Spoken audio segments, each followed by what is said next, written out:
Okay, so in this particular section, we'll be talking about acceleration time graphs. So just a quick review, the graph can be used in three different things. Well, obviously, reading the graph, so you have the values there. So acceleration time graph tells you that you have your acceleration in the y-axis, and this is meters per second squared. And in your x-axis is the time. It is in second, okay? And you have calculating the slope. The slope will tell you something. And then the third thing is that the area under the curve, okay? So in an acceleration time graph, it shows how acceleration changes with respect to time. And one important thing to note is that the area under the graph or your curve represents the change in velocity. So the slope in an acceleration time graph represents jolt, but that's beyond. We will not be talking about jolts in this case. Okay, so the area under the acceleration time graph is the change in velocity. So let's say, for example, you have constant acceleration to a particular time. So therefore, the area under here, under this particular curve or graph, is your change in velocity. And you can actually check that one. So this is your delta V. So if you're gonna check that one in your calculation, the area is, well, just the length times the width. So you have meters per second squared multiplied by the time, second over 1.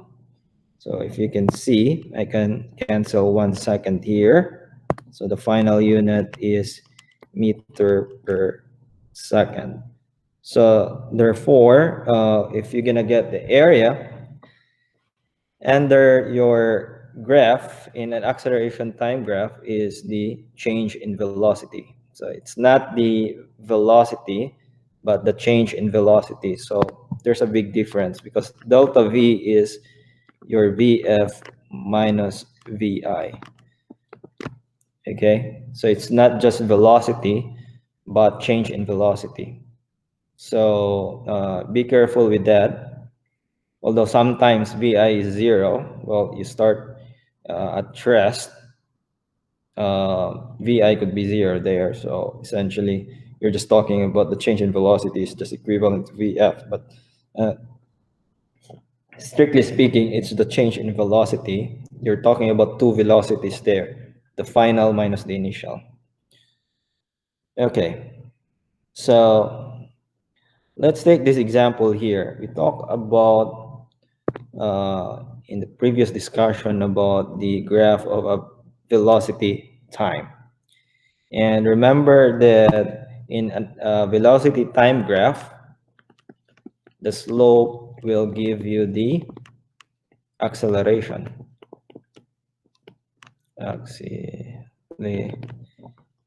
Acceleration.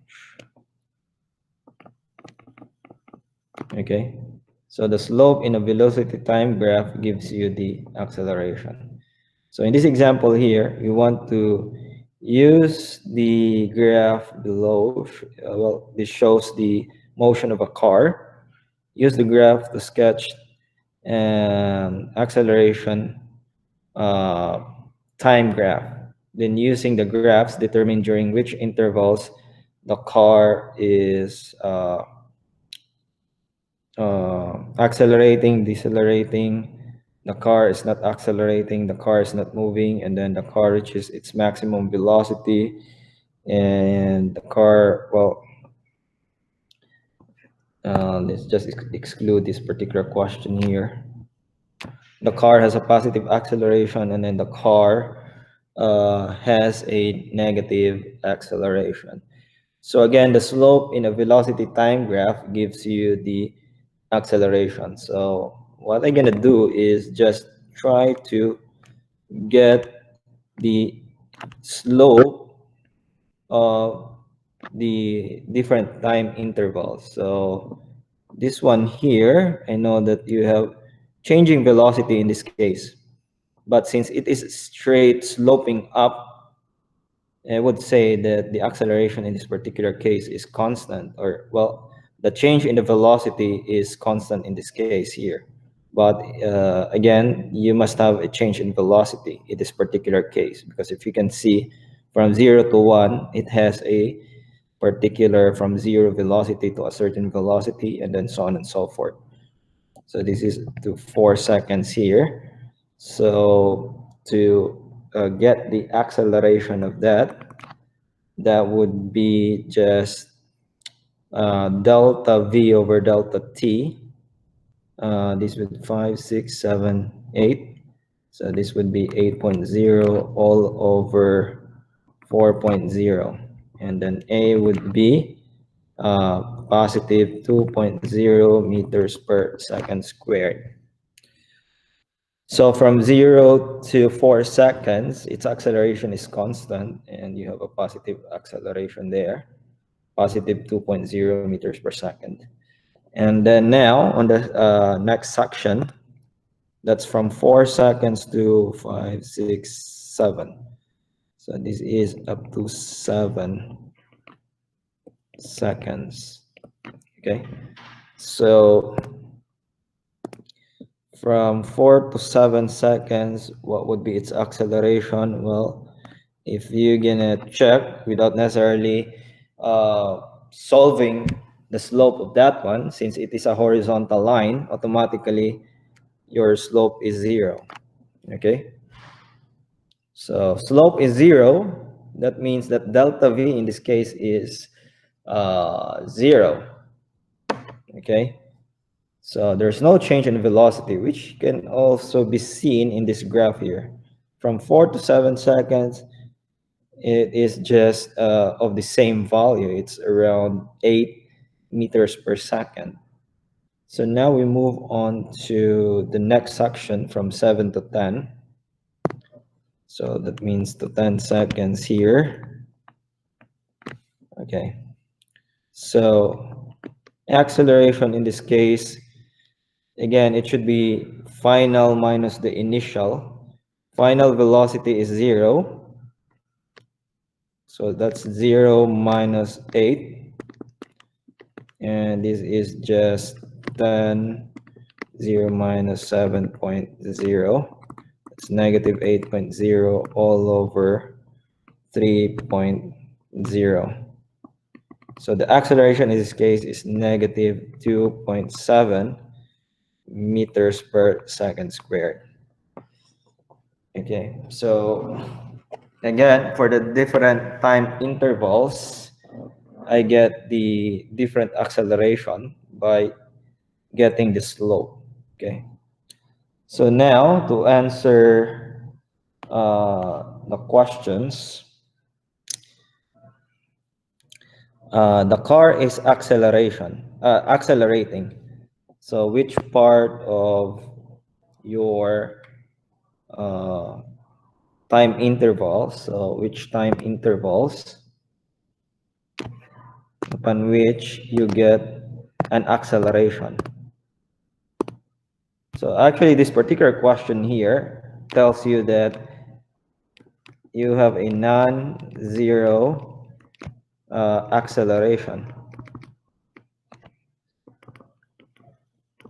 So for the different sections there, you can actually say that it's from 0 to 7 seconds. No, 0 to 4. And 7 to 10. Okay. For those two time intervals, the acceleration is non-zero. So when you say accelerating, it's just asking. It doesn't necessarily mean that you have the positive acceleration. It just says that, well, your acceleration is not zero. And the car is decelerating. So decelerating means just use the word D for like slowing down. So if it's slowing down, its acceleration should be negative. So that would be from 7 to 10 seconds. The car is not accelerating. Well, it is not accelerating at 4 to 7 seconds. Okay. The car is not moving. So the car is not moving. That means that it also means 0, v is equal to 0. Okay. So again, velocity tells you that particular question there. If it's not moving, well, that means that the velocity is 0. And it's 0 at 0 seconds and at 10 seconds. Okay. So the car reaches its maximum velocity. Well, that would be at a 4 seconds. Okay. And the car has a positive acceleration. Well, it's from 0 to 4 seconds, and negative acceleration is from 7.0 to 10 seconds. Okay. If you're gonna sketch the like velocity against time here, the graph of which the velocity against time,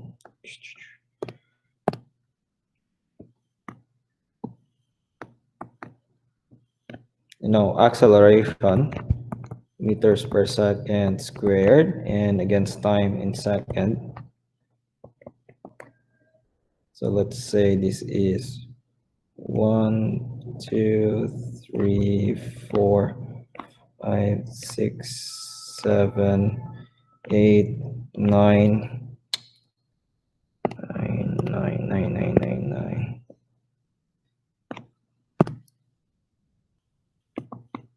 1, 2, 3, 4, 5, 6, 7, 8, 9, 10, 11. So this is 1, 2, 3, 4, 5.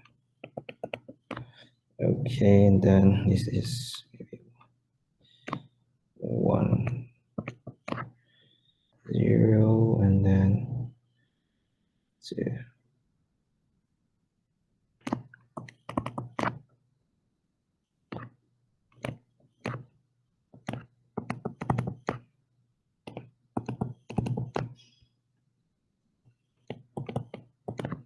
And 3.0. Okay, so if I'm gonna graph my acceleration versus t, okay, acceleration versus the time. So from 0 to 4, its acceleration is constant at 2 meters per second squared. So that would be this graph here. Okay.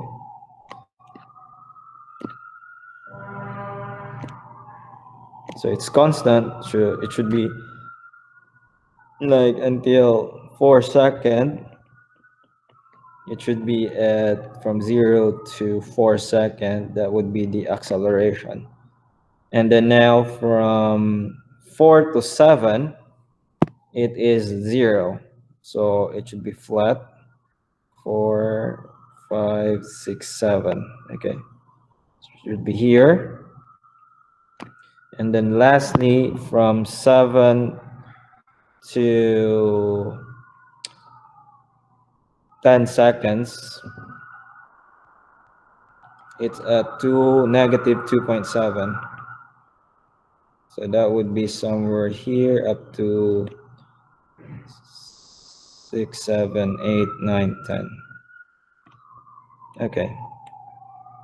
So your graph is some sort of a ladder. Okay. So you have positive acceleration, zero acceleration, and then you have the negative acceleration. So that would be your graph. Any question on this one?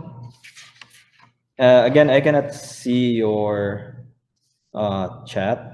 I'm I'm not using another screen, so you can just unmute yourself if you have some questions.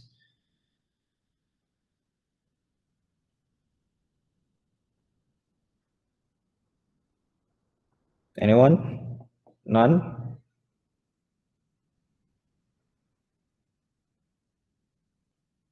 So this is just creating your, again, from the velocity time graph, you're creating your acceleration time graph.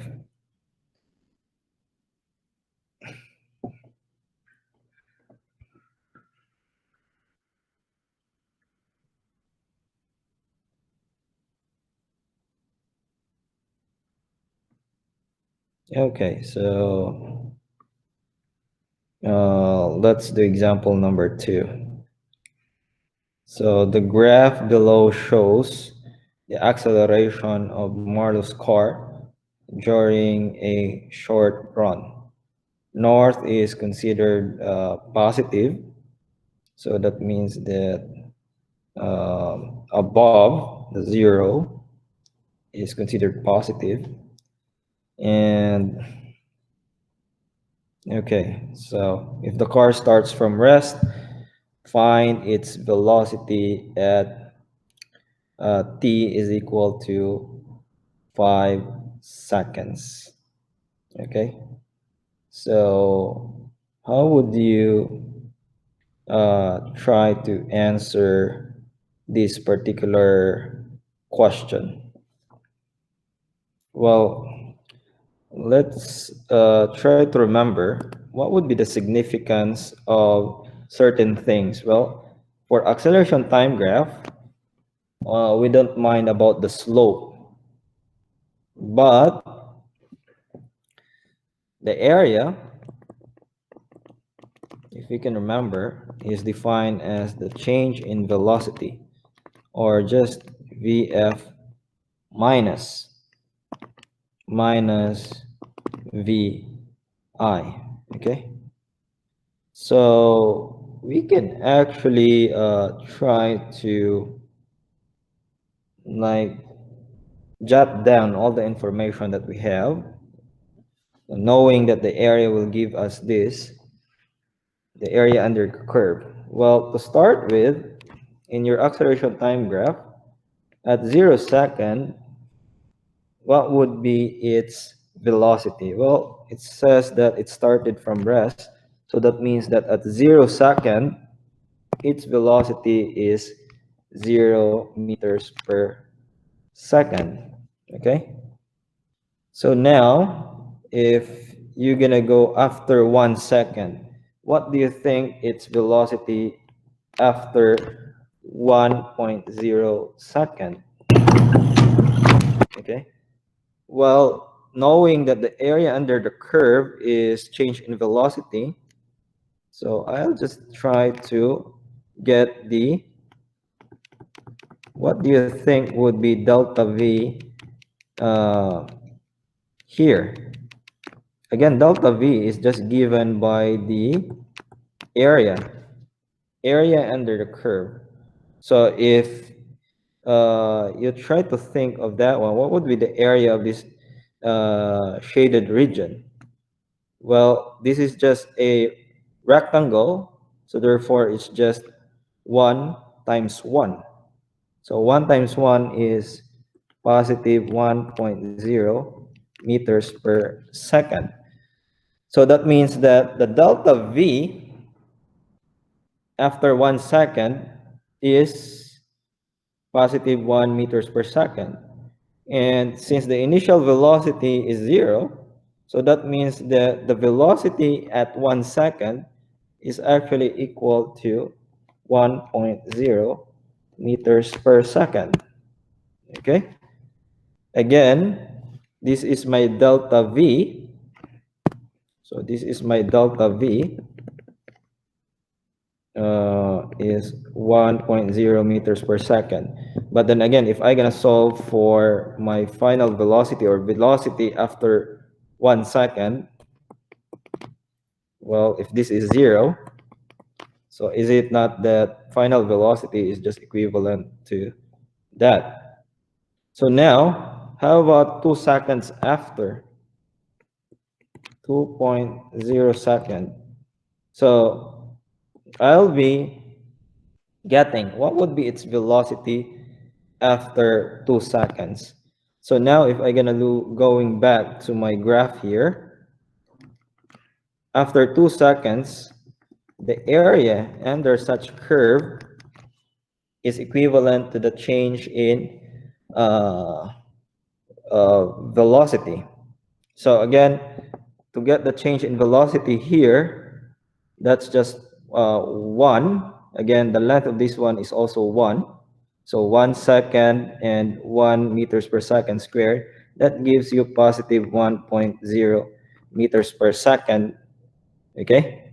So now, if you want to get the velocity after 2 seconds, again, you can make use that your delta V is 1.0 meters per second. But then again, delta V is just Vf minus Vi. In the second section here, is it not my Vi is my Vi is 1.0 meters. Where did I get that one? Well, is it not that this is the at 1 second, at the start of 1 second, that's the velocity. So to solve for Vf, in this case, I just gonna add plus 1.0 plus 1.0 meters per second. So the answer is 2.0 meters per second. So this is now the velocity at t is equal to 2 seconds. So 2 seconds after, its velocity is 2.0 meters per second. Okay. Again, I make use of the information of the area. The area under such curve is the change in velocity. Again, this is what I mentioned earlier, that you have to be careful with this because the definition of delta V is always final minus the initial. And if you can see here, I try to break it down at certain time intervals. So you have to take note of that. So now, going to the third section. So from 2 to 3 seconds. So if you're going to solve the area here, the area of this is just 3 meters per second squared times 1 second. That gives you positive 3.0 meters per second. Okay, again, in that particular case, that's your delta V.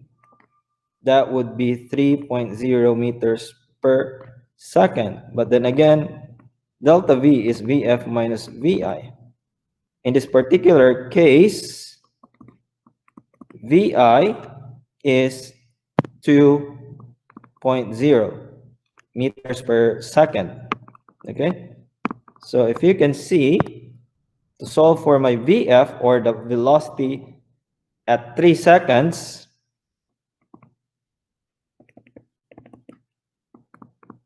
so if you can see, the final velocity there is, no, this should be 2, sorry, 2. 5.0 meters per second. So that means that 3.0 second after, its velocity is 5.0 meters per second. Okay? Now, from 3 to 4 seconds, you have a flat line at 0. That means 0 acceleration. So that means that from 3 to 4, delta V is 0. So there's no change in velocity. So that means that at that particular case, from t to 4, the velocity is still 5.0 meters per second. Okay? Now, remember that we need to find the time or the velocity at t is equals to 5 seconds. So here, up to here. So what would be the velocity at this particular time? So now, again, I can solve for the area of this shaded region. And again, that is just 1 second by -3. So that gives you -3.0 meters per second. Again, I just gonna erase this one. You might be thinking that this is your the velocity, but that is your delta V. Again, that -3 meters per second is delta V. But then again, by definition, delta V is final minus the initial. So to solve, that is -3.0 is equal to VF minus 5. Okay, so minus 5.0. So to solve for VF, or the VF here pertains to the velocity at 5 seconds now. So this is 5.0 plus 5.0. So this is 0, that's your VF. So the final velocity therefore is 2.0 meters per second.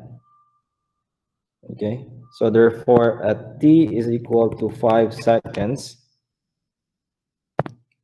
the velocity is 2.0 meters per second. Okay, so any question on the letter A? So actually the answer here, V is equal to 2.0 meters per second. Any questions on this part?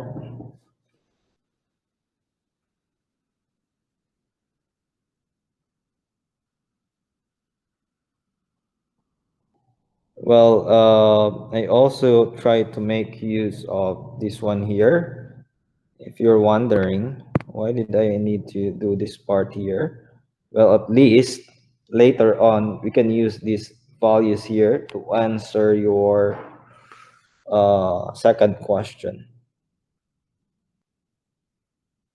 which is, well, we need to sketch. We need to sketch, letter V is sketching a velocity time graph showing this motion. So, well, now I have some data here. I can make use of this to get the velocity time graph. So it's just sketching. So that means that my graph is not necessarily that accurate. You can just approximate certain things, but of course, it's always good to take note of how you graph properly. So that means that this is my velocity versus time graph.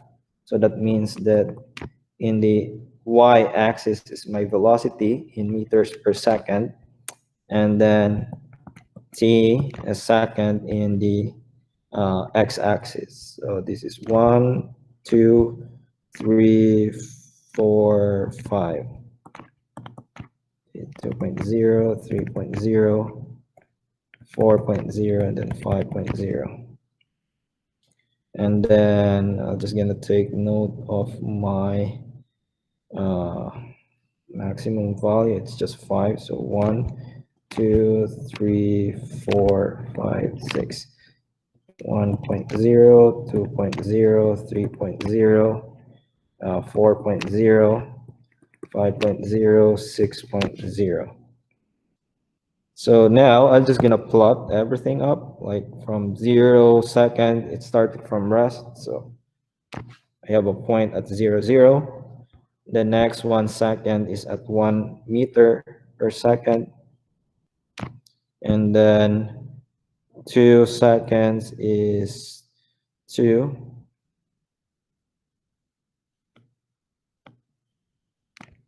And then at 3 seconds, it's 5. 4 seconds, it's still 5. And then 5 seconds, it's 2.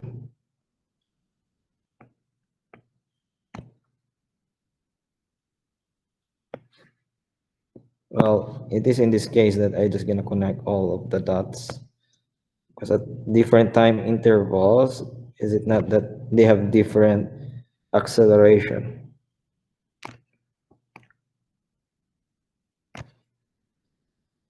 So that would be my uh, like my velocity time graph.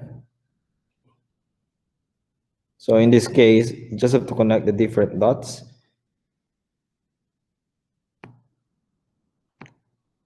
Which also, if you want to check, well, this one here has a certain acceleration, but since this particular line is of lesser slope, so you're gonna expect for the first one, the acceleration up to 2 seconds is smaller compared to the acceleration from 2 to 5 seconds, because this is steeper, which is also true if we're gonna look at the acceleration time graph. The acceleration time graph uh, actually agrees with the form of the graph here. And you have a straight line graph here from horizontal line from 3 to 4, which also check, if you're gonna check, that's flat or 0 meters per second squared at that particular instant, because the velocity is constant at that particular section. And then from 4 to 5 seconds, if you can see, there's a decrease in the velocity. So you'll get a negative acceleration. So any question on this one?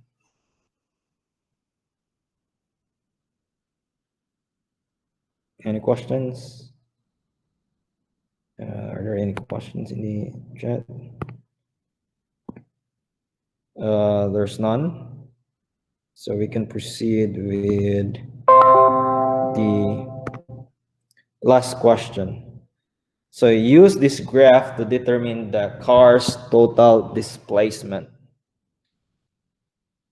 So if you can remember, in a velocity time graph, can we get the displacement?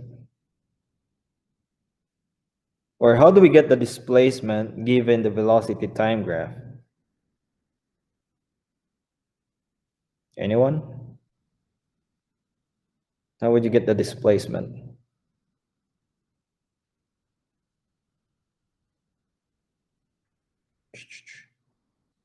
Anyone? Hey, for the velocity time graph, if you can remember, the displacement is coming from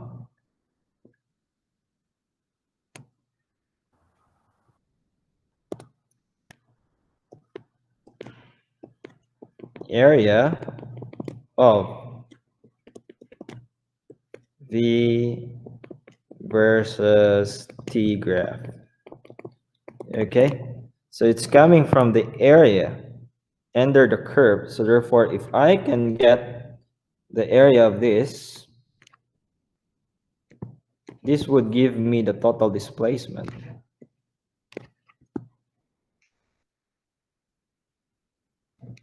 Okay, so the area of everything of this will give me the total displacement.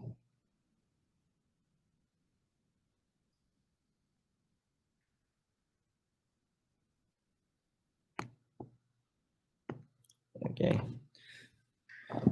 But of course, this is some sort of an irregular object in the sense that, well, it's a composite figure of several triangles and rectangles.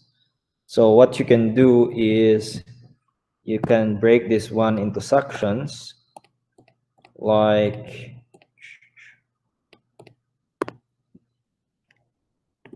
this one here. You can think of this as your uh, displacement 1, and then you have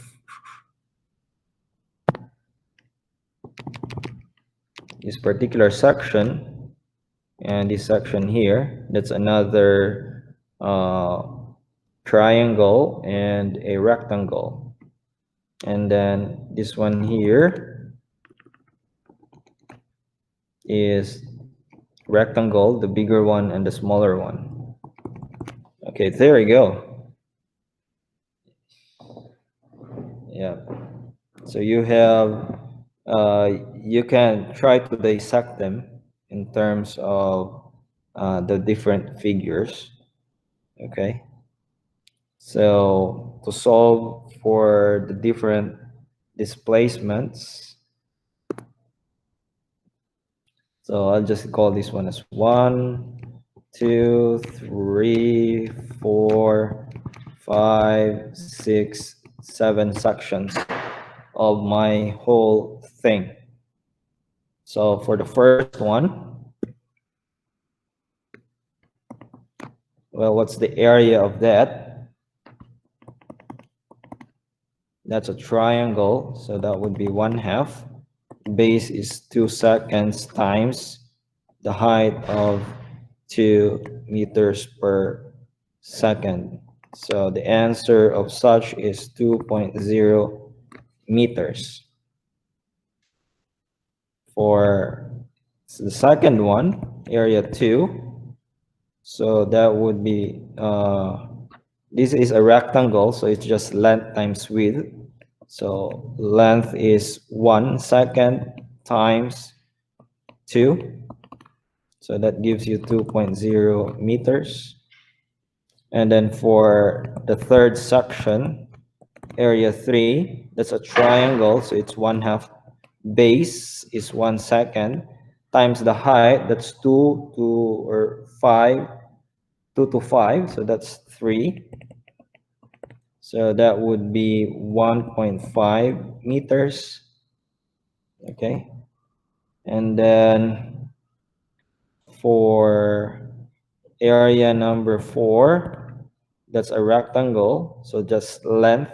So length is 1, or the base is 1 second, and the height is 3.